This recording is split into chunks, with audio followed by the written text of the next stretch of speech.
Hello guys, welcome to my YouTube channel Y K movies. आज हम बात करने जा रहे हैं फाइनल डेस्टिनेशन पार्ट 4 मूवी के बारे में। I need your support guys, please subscribe to my channel and press the bell icon. I am back with fourth part of this movie. इस मूवी की IMDb रेटिंग है 5.2। Movie start होती है एक race को दिखाते हुए, जिसमें काफ़ी सारे कार ड्राइवर रेस लगा रहे होते हैं। फिर हम वहाँ पर देखते हैं कुछ फ्रेंड्स को जो कि रेस देखने के लिए आए हुए होते हैं। फिर हम देखते हैं हंट को, और फिर जैनेट, और फिर लॉरी को। फिर हम देखते हैं निक को जो उनके लिए कोल्ड ड्रिंक वगैरह लाया हुआ होता है।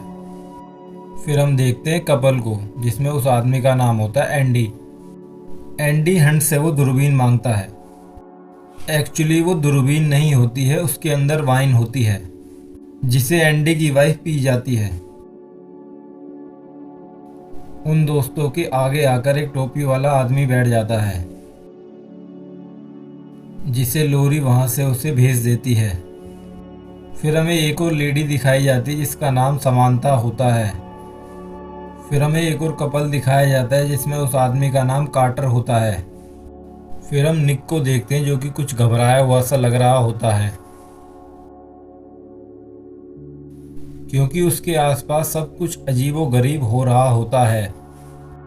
फिर हम एक कार को देखते हैं जिसको कुछ आदमी ठीक कर रहे होते हैं, पर उसका स्क्रू ड्राइवर उसी कार में रह जाता है और वो स्क्रू ड्राइवर ट्रैक के बीचों बीच गिर जाता है, जिसकी वजह से उस कार का बैलेंस बिगड़ जाता है और वो पलट जाती है और उस कार का पहिया आकर उस औरत की गर्दन पर लगता है और उसकी गर्दन टूट जाती है। और फिर वहाँ पर एक्सीडेंट होने लगते हैं।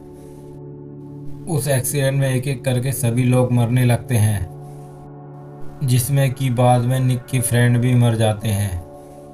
फिर लॉरी, जॉर्ज और थोड़ी देर के बाद निक भी मर जाता है उस हादसे में। निक ये हादसा पहले ही महसूस कर चुका था और वही चीज़ उसके साथ दोबारा से होने लगती है जो वो महसूस कर चुका था। फिर निक अपने दोस्तों को लेकर वहाँ से निकल जाता है। कुछ लोग ही बाहर आ पाते हैं, बाकी लोग अंदर ही रह जाते हैं, जिसमें से कार्टर की वाइफ भी अंदर रह जाती है। फिर वे लोग बाहर आ जाते हैं जब ही उस लेडी के ऊपर एक टायर आकर गिरता है और उसकी ये हालत हो जाती है। इस तरह हमारी मूवी स्टार्ट होती है। फिर वे सारे दोस्त एक रेस्टोरेंट में जाकर मिलते हैं।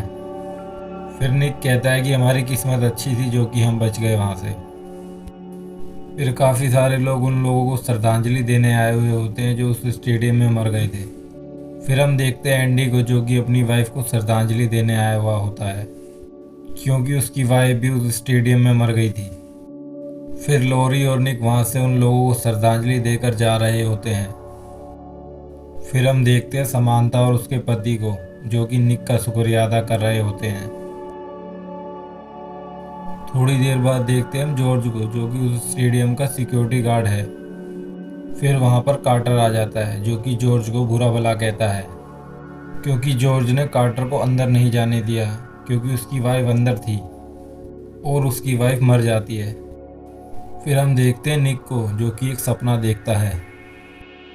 निक उस सपने में काफ़ी कुछ अजीबो गरीब देखता है जिसे देखकर वो डर जाता है। फिर कार्टर जॉर्ज को मारने के लिए आया होता है। फिर हम जॉर्ज को देखते हैं जो कि एक किताब पढ़ रहा होता है।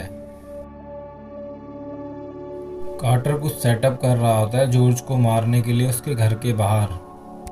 तभी कार्टर देखता है कि उसका ट्रक अपने आप चलने लगता है। कार्टर अपने ट्रक को रोकने की कोशिश करता है पर वो रुकता नहीं है और उसका पैर उस चैन में फंस जाता है। धीरे धीरे वो चिंगारियां आग में तब्दील हो जाती हैं और कार्टर पूरा जलने लगता है। थोड़ी देर के बाद उस आग से बहुत जोर की ब्लास्ट होता है जिसमें कार्टर मर जाता है। ऐसी भयानक मौत देखकर जॉर्ज भी डर जाता है। फिर लॉरी को जैनेट का कॉल आता है और जैनेट उसे बताती है कि कार्टर मारा गया। फिर हम एक आदमी को देखते हैं जो वहाँ पर कुछ काम कर रहा होता है। फिर हम समांता को देखते हैं जो कि इन दो बच्चों की माँ है। वो उस पोल का निशाना लगाकर वहाँ पर पत्थर फेंकने लगते हैं। फिर समांता ब्यूटी पार्लर आई हुई होती है अपना फेशियल करवाने के लिए। वो लेडी समांता को कहती है कि टाइम ख़त्म होने वाला है, आप कल आ जाना। समांता कहती है कि आज ही करवाना है, अर्जेंट है। फिर वो अंदर चली जाती है अपना फेशियल करवाने के लिए। जब वो ये सब काम करवा रही होती है तो वहाँ पर कुछ अजीब होता है और फिर वो पंखा भी नीचे आकर गिर जाता है। फिर वे अपने बच्चों को डांटती है। जब वो वहाँ से जा रही होती है तो अचानक उसके साथ कुछ ऐसा होता है कि जिसकी वजह से उसकी मौत हो जाती है। निक के दोस्तों को जब ये खबर पता चलती है तो वो काफ़ी घबरा जाते हैं। हंट भी उनकी बातों का विश्वास नहीं करता, पर वो कहता है कि कुछ आइडिया मिले तो उसे बता देना। और फिर वो भी वहाँ से चला जाता है और कहता है मैं जेनेट को भी समझा दूंगा। फिर निक और लोरी उस स्टेडियम में पहुँचते हैं जहाँ पर वो हादसा हुआ था। फिर निक उस करम को ढूंढने की कोशिश करता है जिस करम से सब लोग मर रहे हैं। थोड़ी देर के बाद जॉर्ज वहाँ पर आ जाता है और वो उन्हें अपने साथ ले जाता है। जॉर्ज उन्हें उस सीसीटीवी कैमरे की फुटेज दिखाता है और बताने की कोशिश करता है कौन कहाँ बैठा था। फिर निक सबको बता देता है कि किसकी मौत किस करम में होगी। फिर निक और उसके दोस्त एंडी को बचाने के लिए उसके गराज पर पहुंच जाते हैं। फिर वे लोग एंडी को बता देते हैं कि अगला नंबर उसका है। फिर एंडी उन लोगों से बाहर आकर बात करने लगता है। जब वो उन लोगों से वहाँ पर बात कर रहा होता है तभी वहाँ पर एक हादसा होता है, पर एंडी उसमें बच जाता है। फिर एंडी को लगता है कि वो नहीं मरेगा, पर थोड़ी देर के बाद कुछ ऐसा होता है जिसे एंडी देखकर खुद हैरान हो जाता है और वो बाद में मर जाता है। जॉर्ज निक से कहता है कि हमें बाकी लोगों को बचाना होगा। फिर हम जेनेट को देखते हैं जो कि कहीं जा रही होती है। तभी एक बैगर उससे पैसे मांगता है और वो उसे पैसे दे देती है और फिर जेनेट वहाँ से निकल जाती है, पर उसके शीशे पर बीट पड़ी होती है। फिर हम क्लियर रिवर वाटर देखते हैं। फिर निक को कुछ एहसास होता है और वो अपने दोस्तों को कहता है कि तुम सब पानी से दूर रहना। वो हंट और जेनेट को वॉइस मैसेज भेज देता है। फिर हम हंट को देखते हैं जो कि मज़े ले रहा होता है अपने ज़िंदगी के, पर एक बच्चा उसके ऊपर पानी फेंक देता है जिसके साथ उसका मोबाइल भी ख़राब हो जाता है। फिर वो उस बच्चे का खिलौना उस ड्रेन पूल में जाकर डाल देता है। थोड़ी देर के बाद एक बॉल हंट को आकर लगती है जिसकी वजह से वो सिक्का उसके हाथ से छूटकर उस पूल में जाकर गिर जाता है। थोड़ी देर के बाद वहाँ पर कुछ अजीब होने लगता है, पानी का लेवल ऑटोमेटिकली ऊपर बढ़ने लगता है। फिर हम देखते हैं जेनेट को जो कि अपनी कार वॉशिंग करवाने के लिए आई है। जॉर्ज और लोरी अपने फ्रेंड को ढूंढ रहे होते हैं। फिर उन्हें जेनेट का पता चल जाता है। फिर जेनेट अपनी कार को वॉश करने के लिए अंदर ले जाती है। थोड़ी देर तक तो कार सही से वॉश होती है। फिर हम देखते हैं हंट को, उसका वो सिक्का ड्रेन पूल के अंदर चला जाता है।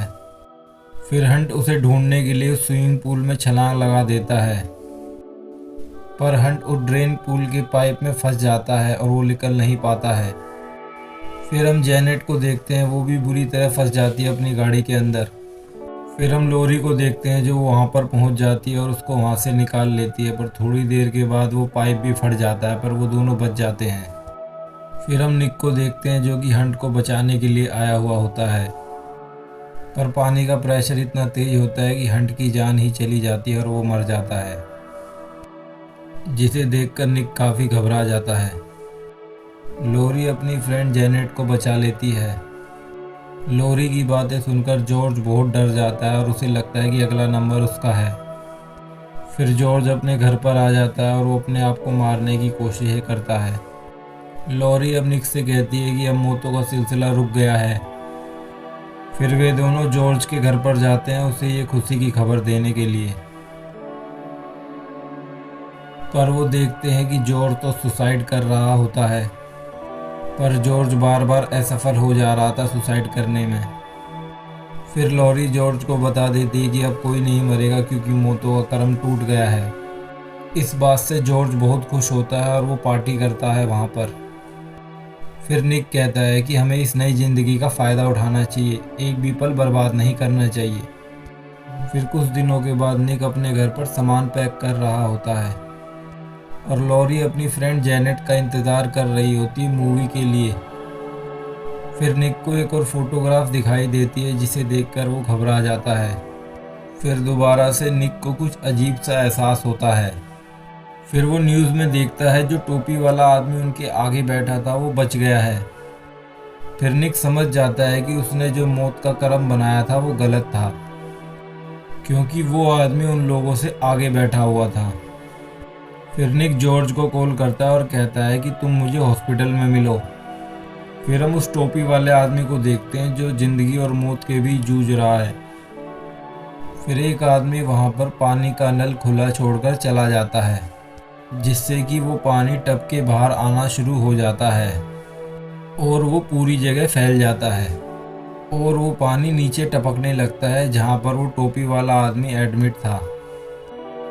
फिर निक और जॉर्ज आपस में बात कर रहे होते हैं कि अगर वो टोपी वाला आदमी मर गया तो अगला नंबर मेरा है, यानी जॉर्ज का है ना। वो आदमी वहां से निकलने की कोशिश ही कर रहा होता है। जॉर्ज और निक उसे बचाने तो आते हैं पर उसे बचा नहीं पाते, क्योंकि पानी का प्रेशर काफ़ी तेज होता है और उसी में वो मर जाता है।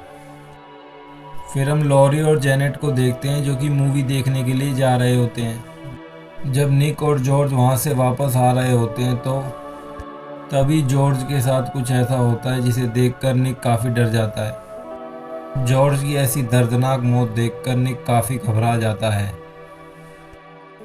फिर वे दोनों मूवी देखने के लिए अंदर जा रहे होते हैं, तभी निक वहां पर आ जाता है। फिर जेनेट और लॉरी मूवी देखने लग जाते हैं। जहां पर वो वर्कर काम कर रहे होते हैं वहां पर आग लगना शुरू हो जाती है। फिर निक उन्हें बचाने के लिए पहुंच जाता है उस रूम के अंदर जहां पर मूवी चल रही होती है। लॉरी निक को देख लेती है और वो उसके साथ चलने के लिए तैयार हो जाती है। फिर वे दोनों वहां से जा रहे होते हैं और वो जेनेट को कहते हैं कि तुम भी चलो। जेनेट साफ मना कर देती है और वो कहती है कि मैं ये मूवी देखकर ही जाऊंगी। फिर थोड़ी देर के बाद वहां पर एक जोरदार ब्लास्ट होता है जिसमें जेनेट मर जाती है। वे दोनों फिर से जेनेट को देखने आते हैं पर तब तक जेनेट मर चुकी होती है। वो आदमी सबको बाहर जाने का रास्ता दिखा रहा होता है पर थोड़ी देर के बाद वो खुद ही मर जाता है। फिर वहां पर धीरे धीरे करके लोग मरने लगते हैं। फिर लॉरी का पैर उस लिफ्ट की मशीन के अंदर फंस जाता है। निक लॉरी को निकालने की बहुत कोशिश करता है पर उसे निकाल नहीं पाता है और धीरे धीरे करके लॉरी उस मशीन के अंदर समा जाती है, जिसमें कि लॉरी की काफ़ी दर्दनाक मौत हो जाती है। एक्चुअली निक को इस सब का एहसास हो रहा होता है। फिर निक थिएटर के पास पहुंच जाता है। निक को सब कुछ पता होता है कि उसे अब आगे क्या करना है, क्योंकि उसने सब कुछ देख लिया है। लॉरी और जेनेट मूवी देख रहे होते हैं। फिर निक वहां पर पहुंच जाता है जहां पर आग लग रही होती है। फिर वो वहां पर अलार्म बजाने की भी कोशिश करता है पर अलार्म बजता नहीं है। फिर वो उस सिलेंडर से उस आग को बुझाने की कोशिश करता है और काफ़ी हद तक बुझा भी देता है, पर उसके बाद दूसरी जगह आग लग जाती है। जब वो उस आग को बुझाने जा रहा होता है तो उसके हाथों में आकर कीलें घुस जाती हैं, पर निक उस आग को उस पानी से बुझा देता है और सबको बचा लेता है उस हादसे से। फिर स्टोरी शुरू होती है 2 हफ्तों के बाद की। फिर वे तीनों फ्रेंड एक कॉफ़ी शॉप में मिलते हैं, जहां पर वो बैगर भी आता है और निक का शुक्रिया अदा करता है क्योंकि निक ने उन सब लोगों की जान बचाई थी। निक को फिर से एक अजीब सा एहसास होता है और उसे पुरानी बातें ताज़ा हो जाती हैं। लॉरी और जेनेट आपस में बातें कर रही होती हैं। फिर निक कहता है कि मौत ने हमारा प्लान बना रखा है कि हमें कैसे मारना है। फिर वहाँ पर अचानक से एक ट्रक आ जाता है जिसमें वो तीनों दोस्त मर जाते हैं बड़ी बुरी तरीके से, और इस तरह इस मूवी का एंड हो जाता है। Please subscribe to my channel and press the bell icon. Thank you guys for watching my video.